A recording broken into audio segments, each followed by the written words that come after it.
नीतीश जी दोबारा बनेंगे, लेकिन हो सकता है कि 2026 में या कुछ उनका हेल्थ इशू हो जाए, कोई और स्थिति बन जाए, तो दूसरे बीजेपी की तरफ से बनाया जाएगा मुख्यमंत्री। हैप्पी ठाकुर का पूरा रिकॉर्ड तो नहीं मिल पाया है, लेकिन जीत का मार्जिन हो सकता है तो बहुत कम, और हार का मार्जिन हो सकता है तो बहुत कम। तेजस्वी का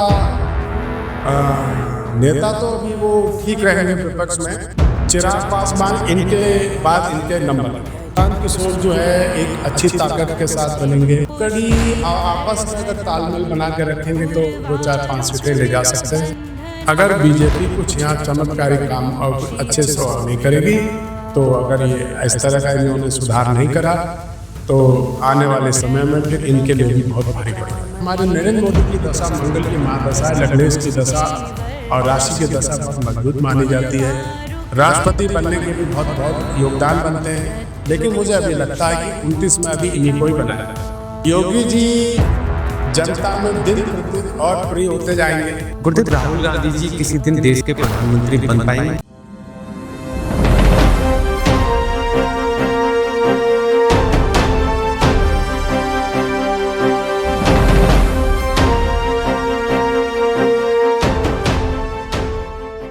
नमस्कार, मैं हूं हीरा परिहार और आप देख रहे हैं देशभक्त डायलॉग। देशभक्त डायलॉग के माध्यम से आज आप जान पाएंगे एस्ट्रोलॉजी के बारे में। किस प्रकार से एस्ट्रोलॉजी क्या है, एस्ट्रोलॉजी क्या करती है, हमारे जीवन में इसका क्या प्रयोग है, सनातन धर्म हिंदू धर्म के अनुसार, हमारे वैदिक शास्त्र वेद शास्त्रों के अनुसार इसका क्या उपयोग है, इन सब चीजों के बारे में आज बातचीत करेंगे। साथ में हम देश की राजनीति के बारे में बात करेंगे, बिहार में चुनाव चल रहा उसकी राजनीति को लेकर बातचीत करेंगे, उत्तराखंड को लेकर आगामी 2027 की विधानसभा चुनाव को लेकर बातचीत करेंगे, और साथ में हमारे 2029 में लोकसभा चुनाव भी आने वाले हैं। देश की राजनीति को लेकर बातचीत करेंगे, हम भू राजनीति को लेकर भी बातचीत करेंगे। तो बने रहिए हीरा परिहार देशभक्त डायलॉग के साथ। और इस पेशकश के साथ हमारे साथ आज जुड़ रहे हैं रुद्रपुर सिटी के एस्ट्रोलॉजर हैं पंडित ललित लोहनी जी हैं, जो कि एक एस्ट्रोलॉजर है पेशे से, और उनको इस फील्ड में बहुत ही ज्यादा काफी अच्छा एक्सपीरियंस है और उनके रिजल्ट्स काफी यहाँ पर फेमस है। तो बने रहिए हीरा परिहार देशभक्त डायलॉग के साथ।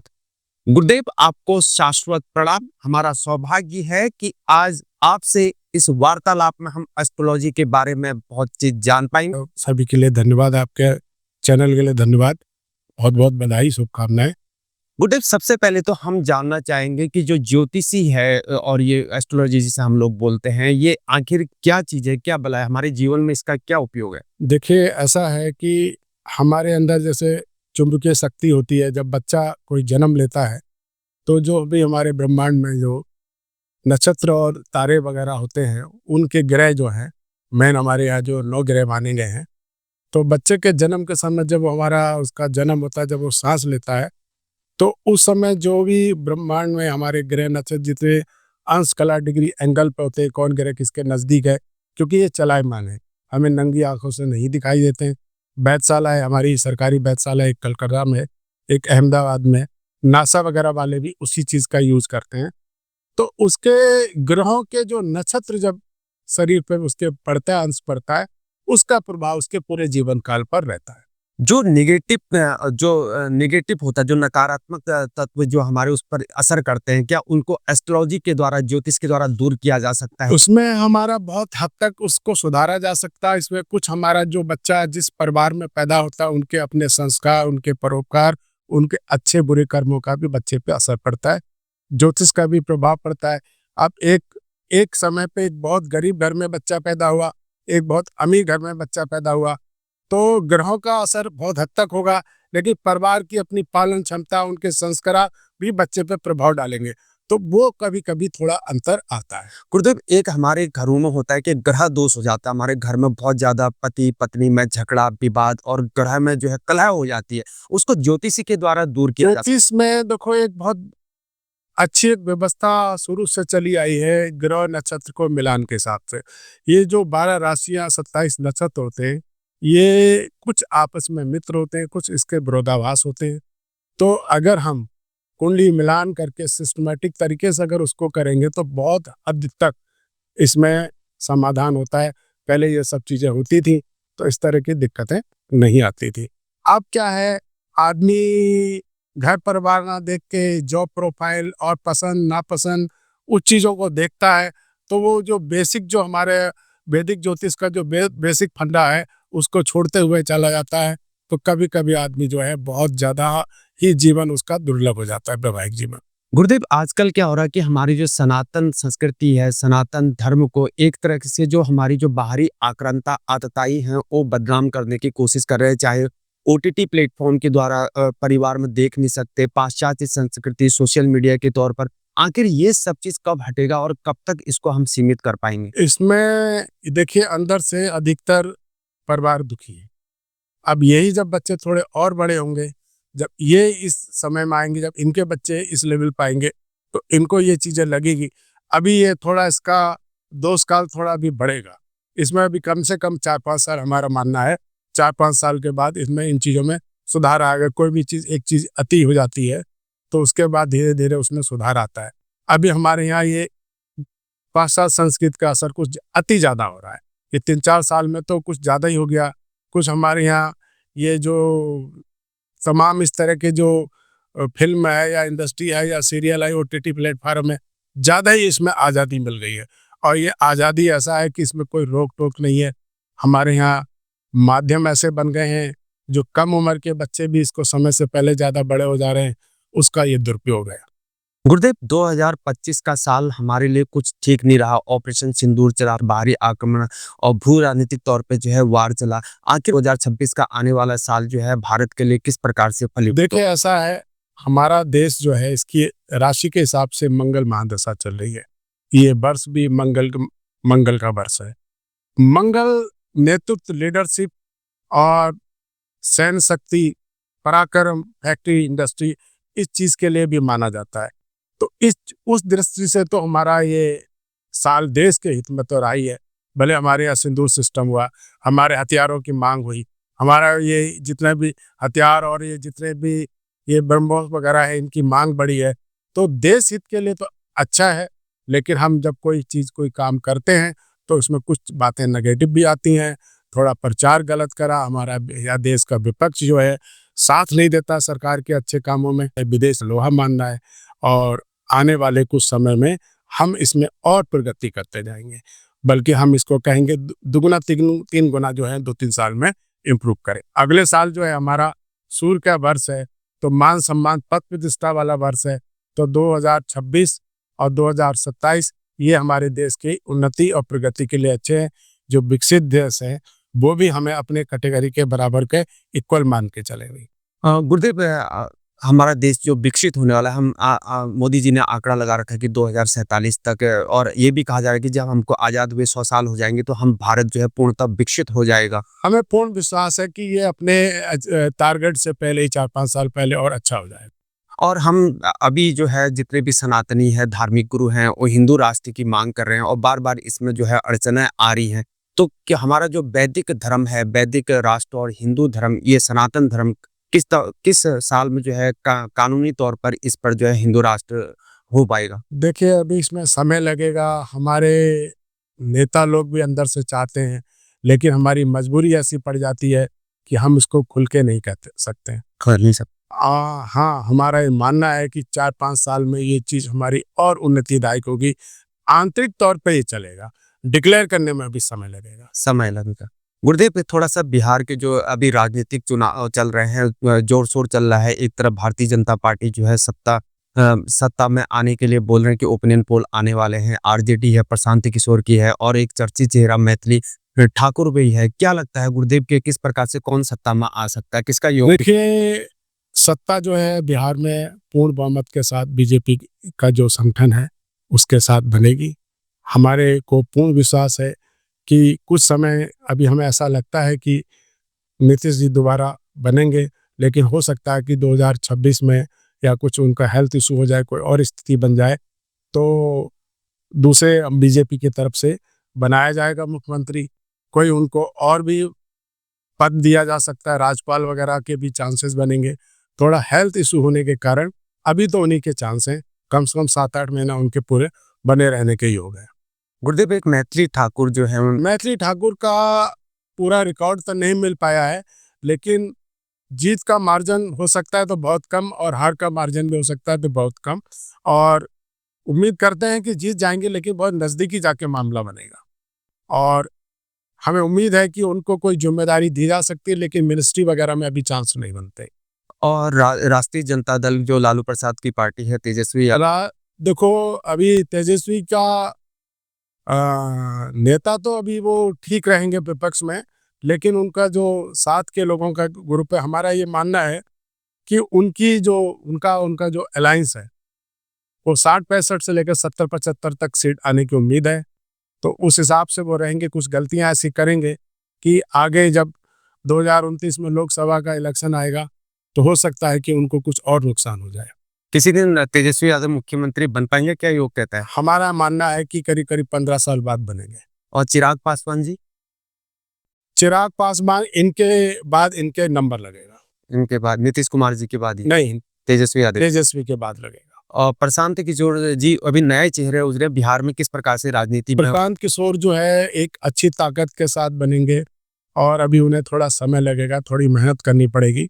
हमारा मानना है कि उनको करीब करीब 8-9-10 सीट के अंदर अंदर ही रहेंगे वो अभी, लेकिन कुछ जगह पे वो अच्छी टक्कर देंगे। गुरुदेव, आगामी विधानसभा चुनाव 2027 उत्तराखंड की जोर शोर अब पकड़ चुकी है। भारतीय जनता पार्टी पूर्णतः अपना प्रचार प्रसार कमर कस लिया है। क्या लगता है 2027 में बीजेपी फिर से सत्ता बना पाएगी? 2027 में थोड़ा सा उतार चढ़ाव रहेगा, सत्ता में बनाएगी, क्योंकि विपक्ष हमारा बिल्कुल निष्क्रिय है और विपक्ष आपस में फूट के कारण दिक्कत आएगी। हमारे यहाँ अभी 2026 में कुछ नेतृत्व परिवर्तन जैसे भी चांस बनेंगे, लेकिन हमारी 2027 में बीजेपी पूर्ण बहुमत के साथ बनेगी। सीएम योगी जी का क्या योग लगता है? दोबारा चीफ मिनिस्टर बनेंगे? वो हमारे देश के चीफ मिनिस्टर भी बनेंगे और आगे आने वाले समय में जल्दी ही प्रधानमंत्री का पद भी ग्रहण करेंगे। और यूकेडी जो है अभी गढ़वाल में थोड़ा बहुत पकड़ बना यूकेडी में है। अगर यूकेडी आपस में अगर तालमेल बना के रखेंगे तो 2-4-5 सीटें ले जा सकते हैं, क्योंकि उनके संगठन की और तमाम तरह की जो आपसी लगाव है। हमारे यहाँ अभी भी जातिगण समीकरण जो है अभी बिखरा हुआ है। जब तक इसको नहीं संभालेंगे, जमीनी जेब इसको नहीं करेंगे, कई चीज़ें जो है हवा में काम लोग करते हैं नेता लोग।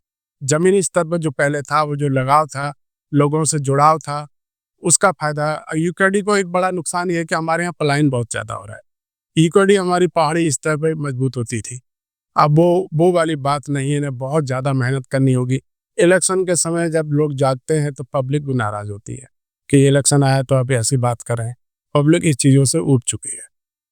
गुरुदेव, और ये कांग्रेस जो है, हरीश रावत जी यहाँ पर हैं, मुख्यमंत्री बने थे पहले, लेकिन अब जो है ये कब तक कांग्रेस को संघर्ष करना पड़ सकता है अगर ये 2027 में नहीं आती तो? ये आने वाले जो 5 साल रहेंगे 27 से 32 के बीच में, अगर बीजेपी कुछ यहाँ चमत्कारी काम और कुछ अच्छे से नहीं करेगी, तो अगर ये इस तरह का इन्होंने सुधार नहीं करा तो आने वाले समय में फिर इनके लिए भी बहुत भारी पड़ जाएगा। गुरुदेव, हमारे मोदी जी जो है 2029 में जो लोकसभा चुनाव होंगे तो क्या योग कहता है? विपक्ष कहती है कि इनकी एज हो गई है, प्रधानमंत्री जो ये नहीं कर रहे, तो 2029 में क्या योग दिखता है कि दोबारा? ऐसा है, बीजेपी अभी हमारे नरेंद्र मोदी की दशा मंगल की महादशा है, लग्नेश की दशा और राशि की दशा बहुत मजबूत मानी जाती है। देश में भले इस तरह की उठा पटक हो, लेकिन वर्ल्ड में उनकी अच्छी मांग है। तो हमें ऐसा लगता है कि कुछ मजबूरी में इन्हें अभी बनाए रखेंगे। फिर हो सकता है कि इन्हें अपने मन से ये अपना स्थान किसी दूसरे को समर्पित कर दें। राष्ट्रपति बनने के भी बहुत बहुत योगदान बनते हैं, लेकिन मुझे अभी लगता है कि 29 में अभी इन्हीं को ही बनाया जाएगा। और हमारे उत्तर प्रदेश के जो है जनता के जो सनातन धर्म के जो मानने वाले लोग हैं, वो चाहते हैं कि योगी जी देश के प्रधानमंत्री। योगी जी जनता में दिन प्रतिदिन और प्रिय होते जाएंगे। अभी उनकी जो एज अवस्था है उसके हिसाब से मुझे अभी लगता है कि उन्हें अभी 2-4 साल वेट करना पड़ेगा। हाँ, लेकिन बनेंगे वही। गुरुदेव, जो हमारा 2025 का साल है ये थोड़ा सा नकारात्मक रहा है हमारे लिए। क्या लगता है 2026 का साल हमारे? 2026 इसका और बेहतर होगा। बेहतर होगा। 2026 बेहतर होगा। 2027 में बढ़ भी हमको एक तरह से लीडरशिप में अच्छा मानने लगेगा। हाँ। 2027 हमारे लिए बहुत आशावादी रहेगा। गुरुदेव, जो बाहरी आक्रांता है, आतताई है, भू राजनीतिक तौर पे जो आने वाले समय में हमारे देश के लिए नकारात्मक सोच रखना गलत है, लेकिन फिर भी हमारा सोचना जरूरी, क्या ऐसा कुछ हो सकता है आने वाले समय में? देखो ऐसा है, ये तो हमेशा का प्रयास रहता है, जिस जिस अवस्था में भी ले लो रहते हैं वो हमें करेंगे, हमें उतने नए जोश के साथ हम आगे बढ़ेंगे, ये सब चीज़ें चलती रहेंगी। लेकिन कुल मिला के देश की राजनीति, विज्ञान, शिक्षा और जो पोजीशन होती है, आर्थिक स्थिति, उसमें हम सुदृढ़ होते जाएंगे और हम बहुत जल्दी तीसरी बड़ व्यवस्था में भी, हम तीसरे धनी संप्रदाय देशों में भी बनेंगे। लेकिन इसके लिए हमें थोड़ा सा पब्लिक है, नेता है, इन्हें देश हित के लिए सोचेंगे तब हम जरूर उसमें कामयाब होंगे। गुरुदेव, हमारा जो देश है कब तक विकसित बन पाएगा? सरकार कह रही है कि 2047 तक बन जाएगा, तो कब तक बन? हमारा मानना है कि 2040, 42, 45 ये बहुत उन्नतिदायक रहेंगे। 47 से पहले हम अवश्य बन जाएंगे। विश्व में गुरुदेव अभी तक काफी देशों में वॉर चल रहे हैं, चाहे गृह युद्ध हो, शीत वॉर हो, इस टाइप के बहुत सारे वॉर चल रहे हैं। क्या ऐसा कोई समय आने वाला है? योग क्या कहता है कि विश्व युद्ध छिड़ने जैसी कोई संभावना दिखती है? विश्व युद्ध तो क्या है, आपस में खिंचातानी रहेगी, लेकिन शीत युद्ध चलता रहेगा। शीत युद्ध इस 2026 में भी बढ़ेगा, क्योंकि आदमी, कोई भी, हर किसी को पता है युद्ध किसी की प्रगति का, अवरुद्ध का बहुत बड़ा कारक होता है।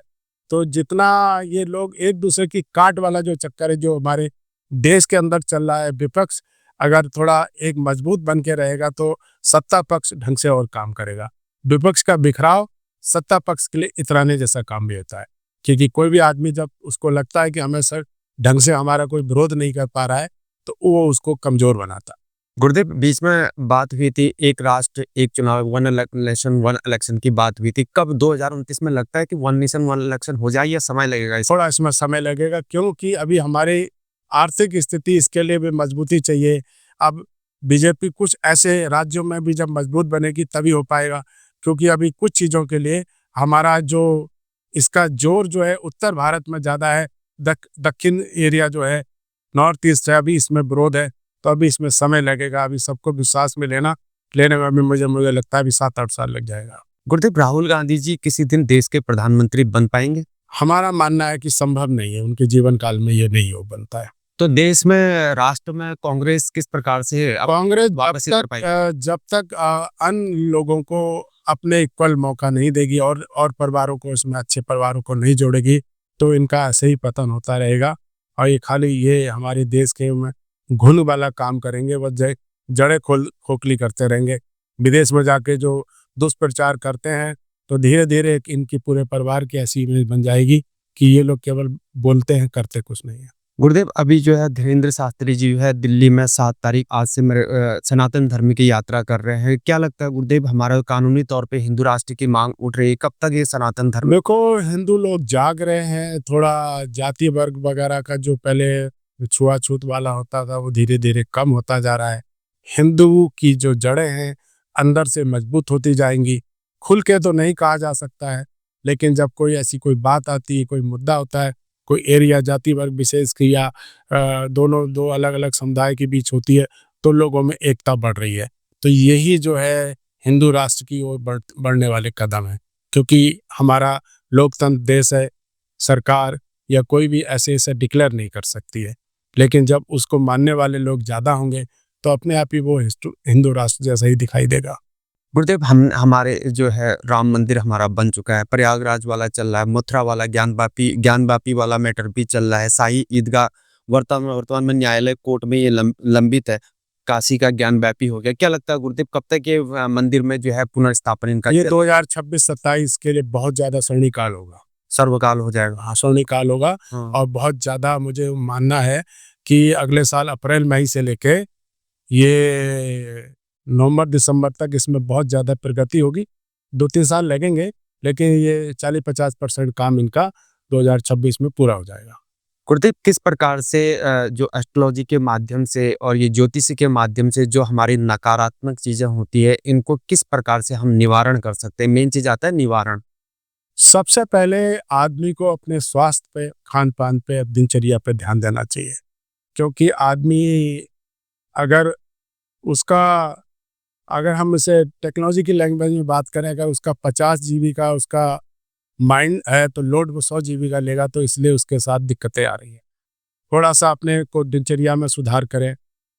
मोबाइल मैं समझता हूँ बड़े से बड़ा, छोटे से छोटा सभी को नुकसान कर रहा है। हम लोग हैं, हमारा भी काम इसके बिना नहीं चल पाता है, लेकिन हम भी इसमें डिस्टर्ब हो जाते हैं, हम भी बढ़ जाते हैं। कभी कुछ चीज़ देख रहे हैं, कहीं से कहीं पहुंच जाते हैं। यही पूरे हमारे देश का माहौल है। आज बच्चों को बोलना नहीं आ रहा है, मोबाइल पकड़ा दो शांत हो जा रहा है, तो इस शरीर पर प्रभाव डाल रहा है। अगर यही रहा तो हमारे देश की जो जेनज़ी पीढ़ी है इसके लिए बहुत नुकसानदायक होगा। आज शरीर में उनके अंदर कोई भी चीज़ को बर्दाश्त करने की कैपेसिटी नहीं है। जरा जरा सी बात में पेरेंट्स को दुखी करते हैं, ये कर देंगे वो कर देंगे। तो जो आज के बच्चे थोड़े से बिगड़ते हुए जा रहे हैं, उसका कारण ये है कि परिवार का नियंत्रण नहीं हो पा रहा है, उन पर रेस्पेक्ट नहीं कर पा रहे हैं। और जॉब कारोबार के चक्कर में जो संयुक्त परिवार जितना टूटता जा रहा है, उतना ही बिखराव होता जा रहा है। पेरेंट्स अपनी एज पे दुखी हैं, बच्चे अपने हिसाब से कर रहे हैं। तो डिसिप्लिन हमारे यहाँ सबसे ज़्यादा बिगड़ रहा है। डिसिप्लिन बिगड़ना ही ये भारत की उन्नति में बाधक है। गुरुदेव, जो राहु केतु शनि की हम जो दशा बोलते हैं, इन चीजों का निवारण कैसे कर सकते हैं? इसका निवारण ये होता है कि उनके कुछ कर्म होते हैं, उनको सही रखें, और कुछ ग्रह होते हैं, उनका दान पुण्य उपाय करके है। अभी जैसे इस वर्ष अभी बृहस्पति अतिचारी हो रहा है, बृहस्पति बहुत स्पीड से बढ़ रहा है। अभी बृहस्पति उच्च का है, और ये 4 दिसंबर को फिर ये अभी कर्क राशि में फिर बैक हो जाएगा। तो ये बृहस्पति जो है नॉर्मली 12 महीने में, 1 साल में चेंज होता है। तो ये अभी 14 मई को चेंज हुआ है, अभी ये 19 अक्टूबर को ये उच्च का हो गया। तो अतिचारी का मतलब स्पीड से बढ़ना। तो ये जो ऊट पटांग है, जिस आदमी से हम अच्छी उम्मीद करते हैं, वो भी उल्टे काम कर जा रहा है। उसके ग्रहों का भी भूगोल में जितने भी हमारे भूगर्भ में जितने भी ये ग्रह होते हैं, इनका भी प्रभाव पड़ता है। गुरुदेव, जो घर में हमारा खास तौर पे होता है कि जो पति और पत्नी है उनमें कलह हो जाती है, कभी बच्चों को लेकर होती है, कभी पैसों को लेकर होती है, इत्यादि किसी भी चीज में हो जाती है। तो ये कलह में भी कोई ये दोष होता है दशा का, या कोई ग्रहों का कोई दोष होता है, उसका निवारण कैसे? उसमें ग्रहों का निवारण का दोष ये होता है कि देखो, ज्योतिष कहती है कि जैसे अगर हमारी कुंडली शनि प्रधान है, और लड़का या लड़की व्यक्ति शनि प्रधान है, एक मंगल से संबंधित है, तो उन दोनों ग्रहों में तालमेल नहीं होता है। एक जैसे ग्रह वाले होते हैं तो उनमें तालमेल हो जाता है। अब एक तो हमारे देश में मैं ये देख रहा हूँ, मेरा अनुभव ये कह रहा है कि दोनों लोग जॉब कर रहे हैं, और दोनों लोग अपने को एक दूसरे से कम नहीं मान रहे हैं। ईगो हर्ट इस समय ज्यादा हो रहा है। लड़ाई में आधा आधा तो कारण इसका ही है। और कुछ थोड़ी सी हमारे देश में अभी 5-6 साल में कुछ उन्नति कुछ ज्यादा ही हो गई है, तो उसके कारण भी ये लोगों में तालमेल बिगड़ रहा है।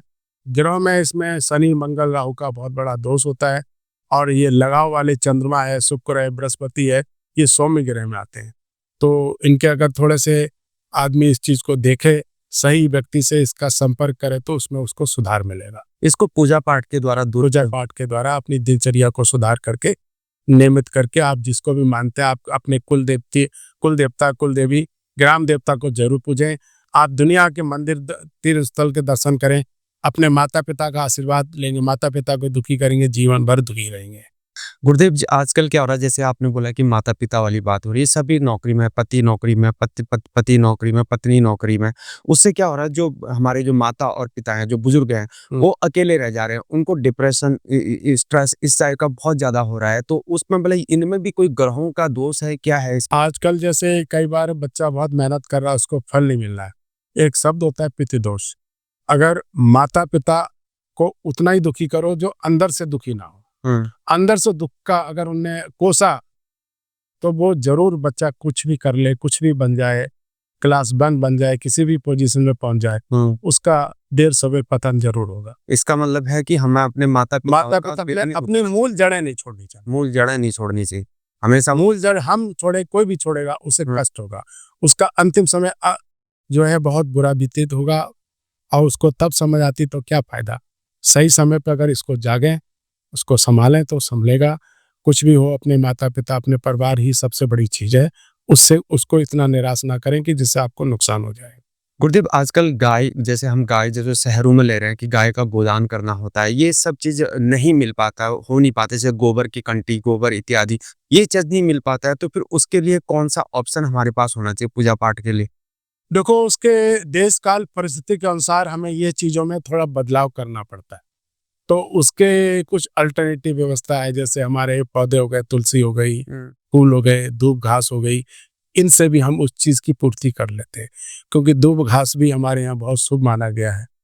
अब ये व्यवस्थाएँ हैं, शहरीकरण हो रहा है, तो इन चीज़ों का ज़रूर आभास है। थोड़े से हमें विचार है कोई पवित्र जगह कि हमें अपने घर में मिट्टी रखनी चाहिए, उससे भी हमको लाभ मिलता है। गुरुदेव, आपका बहुत-बहुत आभार, अभिनंदन कि धन्यवाद। आपने हाँ, आपका भी बहुत-बहुत आभार। हम उम्मीद करते हैं आप अपने इस चैनल के माध्यम से खूब प्रगति करें, उन्नति करें, हमारा पूर्ण आशीर्वाद है। जैसा कि आपने जो है गुरुदेव को आज सुना, उन्होंने किस तरीके से अपनी बातों को रखा, पूरा भविष्य जो है एक आकलन उनके द्वारा किया गया है कि आने वाले समय में ऐसा हो सकता है, क्योंकि हमारी जो वैदिक संस्कृति है, जो वेद शास्त्रों में जो पढ़ाया जाता है, पहले जमाने में जो है वेद हुआ करते थे, एस्ट्रोलॉजी हुआ कर खगोल शास्त्र हुआ करता था, वही चीज की उसकी पढ़ाई को ये बाहर के जो हमारे जो बाहर जो वेस्टर्न कंट्रीज है, आज से जो है देश से चुरा के ले गए, जैसे आपको पता है ये सब चीजें। तो आपने देखा कि अभी देश की राजनीति के बारे में उन्होंने बातचीत करी, ग्रह के जो रिलेशनशिप्स को लेकर बातचीत करी, अपने बच्चों को लेकर उन्होंने बातचीत करी, किस तरीके से करना है, माँ बाप को किस तरीके से ख्याल रखना है, ग्रहों का क्या दोष है, उसका निवारण किस प्रकार से किया जा सकता है, राजनीति को लेकर उन्होंने बातचीत करी, जियोपॉलिटिकल को लेकर उन्होंने बातचीत करी। मैं उम्मीद करता हूं कि आपको ये बातें समझ में आई होगी, और मिलते हैं अन्य पेशकश के साथ किसी अन्य रिपोर्ट के साथ। तो बने रहिए देशभक्त डायलॉग हीरा परियार के साथ। जय हिंद, भारत माता की जय।